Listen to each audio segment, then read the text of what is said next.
Marami sa ating mga ulam, hindi kompleto kung wala ang gulay na ito. Sahog sa sinigang at syempre sa pinakbet. Pero marami, hindi raw nila ito bet. Malapot kasi at malaway. Madalas, hindi ko talaga siya gusto. Huwag nyo naman okrayin ang okra. Ang driver mula San Jose del Monte, Bulacan na si Oligario, paborito raw ito. Hindi nga niya lang ito pinapapak, araw-araw niya rin ito nilalaklak. Paniniwala kasi niya, ito raw ang makapagpapagaling sa kanyang diabetes. Naiirita ka kasi gawa ng unang-una, mahapdi, kumikirot, ang dahil panglanggam. Bumapayat na po ako. Hindi ko rin po alam kung bakit. Hanggang sa nagpa-check up ako, yun nga po, mataas nga po yung sugar ko. Ang kanyang araw-araw na iniinom, yung tinatawag na okra water. Pangit ko sasabihin kung po tubig na parang may sipon eh. Kailangan mo tiisin yung lapot. Hindi naman siya nakakamatay. At hindi lang daw si Oligario ang sumusubok nito. Dumarami na raw kasi ang nakukumbinsi sa di umano healing powers nito. Nangitim na po ito, parang nalulusaw na po yung laman niya. Kumilom na po siya, hindi po natuloy yung pagputol. Naramdaman kagad ng katawan ko yung pagbabago kasi para kang nag-cleansing. Okay nga bang gamot sa sakit ang tinatawag nilang okra water?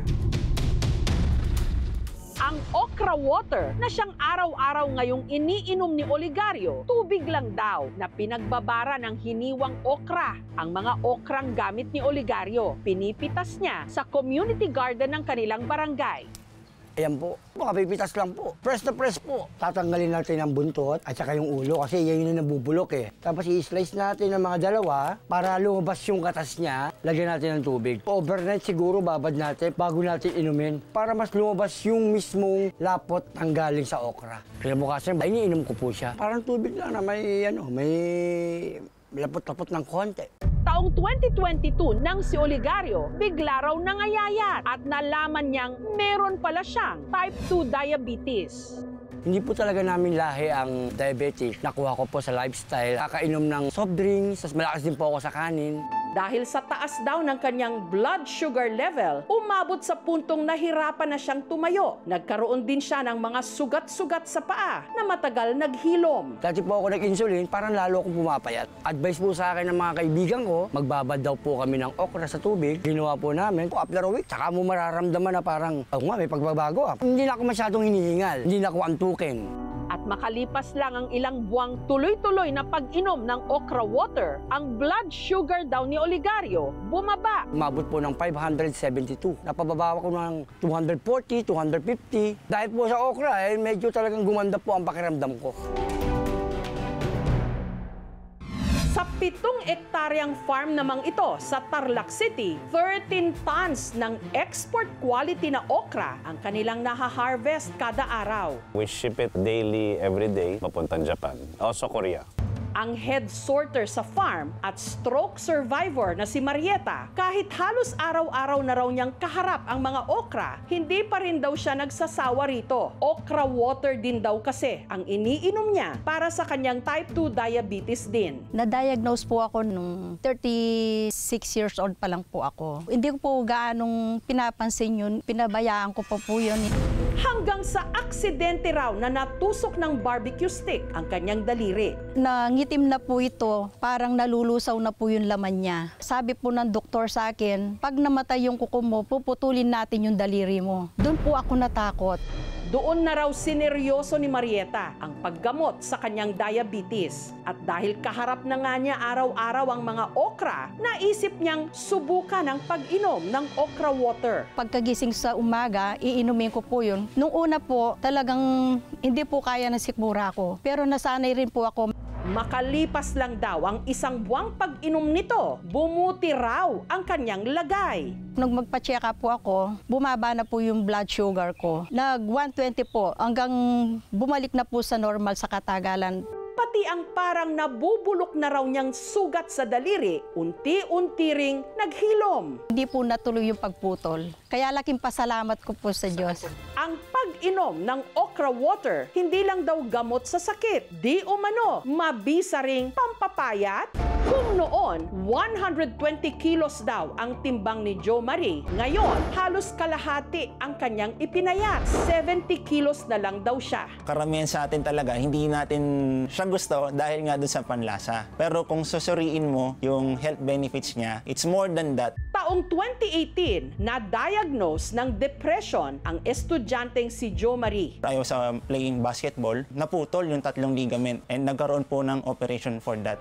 Dahil sa tinamong injury, kinailangan niya raw magbawas ng timbang. Kaya nag-research daw siya ng weight loss treatment hanggang meron daw nagrekomenda sa kanya na uminom ng okra water. May mga kaibigan akong nagbigay sa akin ng medicinal value of drinking the okra water. Parang kumain ka na ampalaya na ang ano ng mukha mo. Titiisin mo talaga. Madulas siya, saka malaway. Isang pitchel, inuubos ko yun sa isang araw. Ang okra, mayaman din ito specifically sa mga sustansya katulad ng vitamin C, K, folate, magnesium at calcium. At itong mga sustansyang ito ay importante para sa ating mga puso, sa ating immune system at overall health. Pero paalala ng eksperto, bagamat nakakatulong daw ang okra water sa pagpapababa ng blood sugar levels dahil meron itong insulin, hindi raw ito sapat para gamutin ang diabetes. Wag natin itigil ang ating mga gamot, lalo na kung hindi naman tayo sigurado sa iniinom o kinakain natin na nakakapagpaganda ng blood sugar natin. Importante yung pag-follow up niya sa doktor. Mataas to sa tinatawag na oxalates na posibleng maka-form ng stones doon sa mga prone. Hindi ito para sa lahat. Hindi natin masasabi yung antas o yung dami ng sustansya na pupunta ron sa tubig galing sa okra. So, mas mabuti na kainin ng buo yung okra para mas makuha rin natin ng buo yung sustansya nito. Bago okrayin ang okra, isipin muna, baka ito ang gulay na magpapahaba ng buhay. Bagamat hindi ito certified na milagrosong gamot tulad ng maraming bagay patungkol sa ating kalusugan sa disiplina, tamang pagkain, ehersisyo at pananalig din. Doon nagsisimula ang paggaling. Hinding-hindi ka raw magsisisi kapag natikman ang parang maliliit nilang talaba sa Samar na kung tawagin, sisi. Tuwing low tide, ito raw ang maririnig mo sa bahaging ito ng dagat ng Zumaraga sa Samar. Tik-tik ng bakal, kabilya at piko sa isang napakalaking bato na lumilitaw lang sa dagat tuwing mababaw ang tubig. Pero wala raw sila ritong itatayo. Ang pakay ng mga residente, manguha ng isang klase ng talaba na nakakapit sa mga bato. Mas maliliit man ang mga ito, hindi naman daw nakakabitin. Ang sarap! Mga rock oyster o kung tawagin dito, sisi. Residente ng Zumaraga kung hindi pangingisda, naniriti o paniniktik ng sisi ang hanap buhay, gaya ni Ninya. Punta na po ako sa paninit. Ito po yung dala ko. Bilao, tsaka sukuwat. Ito po yung guantes. Ginawa ko po ito para hindi ako masugatan. Dahil halos 4 na kilometro rin daw ang layo ng bato mula sa Dalampasigan, si Ninya nagbaon na ng kanin. Para pag nagugutom ako, may kakainin ako doon. Walang pambiling ulam, doon na lang ako mag-ano ng sisi, magkikilaw. Walang sariling bangka si Ninya, kaya nanghihiram pa siya sa kapitbahay. Tunet, ka din ang bugsay!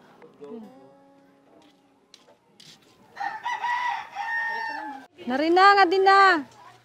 Malakat na kita. Opo.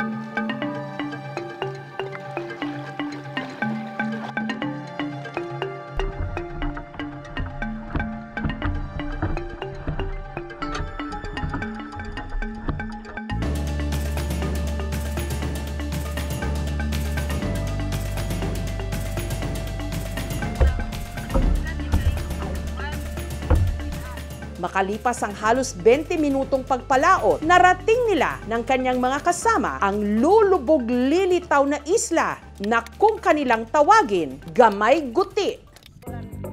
Sunod na silang naghanap ng pwesto. Bawat isa may dalang titi o yung tawag nila sa matulis na bakal na pangtiktik sa sisi. Habang ang iba gumagamit ng duklat o kahoy o bakal na parang panungkit. Hirap, susugatan ka. Naano ko lang ng dagat, binabanlawan. Kahit determinasyon kayo makakuha makarami para may pambili kami ng bigas. Kahit buntis, naniniktik pa rin para magkapera. Nag-iipon po ako para po sa panganganak ko. Dahil abala sa pagtitiktik sa bato, hindi na nila namalaya ng oras.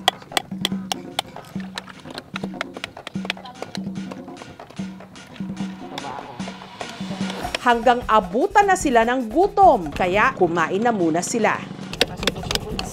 Kasi ito yung lang inuulam namin. Fresh naman to. Manamis-tamis ang laman, lalo na pag mataba siya. Ganito kataba. Para po siyang nyog pero medyo maalad-alad. Pagkatapos, naniktik ulit sila ng bato. Makalipas ang halos 3 oras, kota na!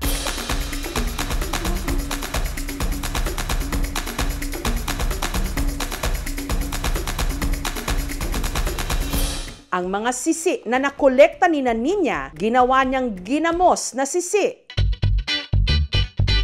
Hinugasan niya muna ito ng 5 beses. Tatanggalin po yun natin yung natitirang shell. Sasalain po natin para mawala yung tubig.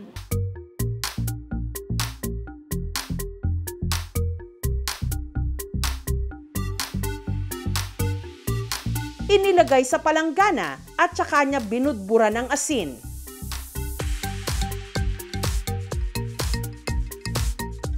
Ibabad ng 3 to 4 days po para maano yung asin niya, matunaw po. Maluto yung sisi para maganda po ilagay sa bote.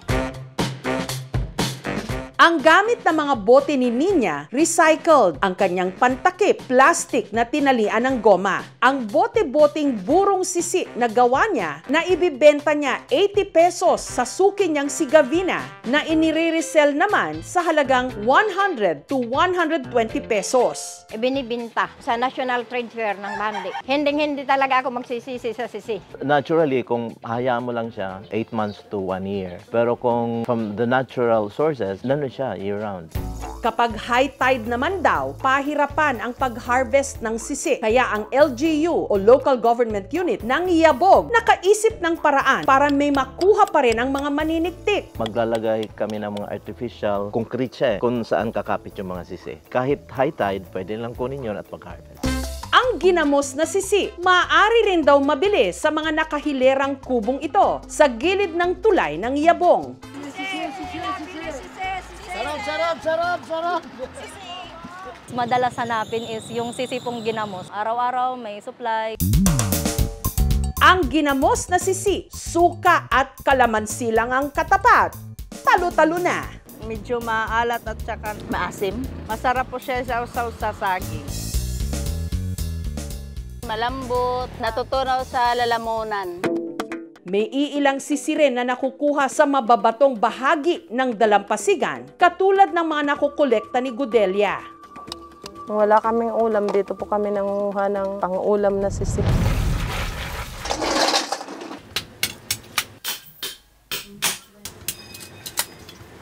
Kung hindi niya raw ito ibinibenta, ipinansasahog sa kanyang tinola. Sibuyas, sili labuyo, at saka yung kamatis at saka luya.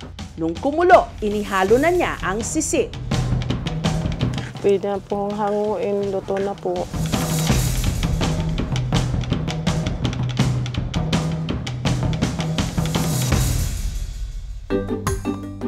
Kakaiba siya kasi hindi siya simpleng tinola, malinamnam siya. Masarap din daw itong gawing kinilaw. Yummy. Sarap. Malasap mo talaga yung laman niya. Ayos. Ito po ay rich din sa vitamin B12, iron, zinc, and omega-3 fatty acids na nakakatulong po sa ating blood, heart, and brain function. Dapat po nating tandaan na maging cautious po sa way of cooking po nito at kung saan po natin to sinusource out. Mga sis, huwag ismulin ang sisi. Dahil sa sarap nito, hinding-hindi ka raw magsisisi.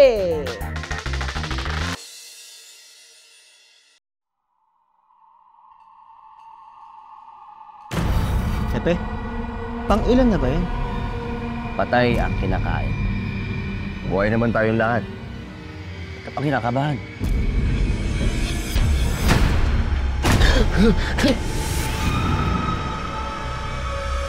Huwag mong kalimutan. Yan ang gustong mangyari ng kalaban. Wala na yan! May isa pa kain. Isang ano? Isang kagaya mo.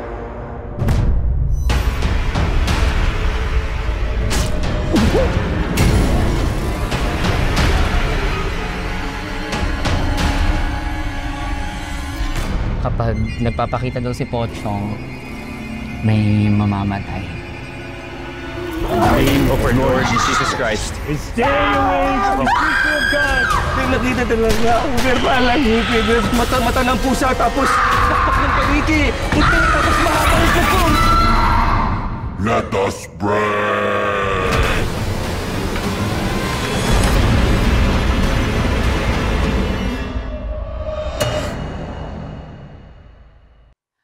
Thank you for watching, mga kapuso. Kung nagustuhan niyo po ang videong ito, subscribe na sa GMA Public Affairs YouTube channel. And don't forget to hit the bell button for our latest updates.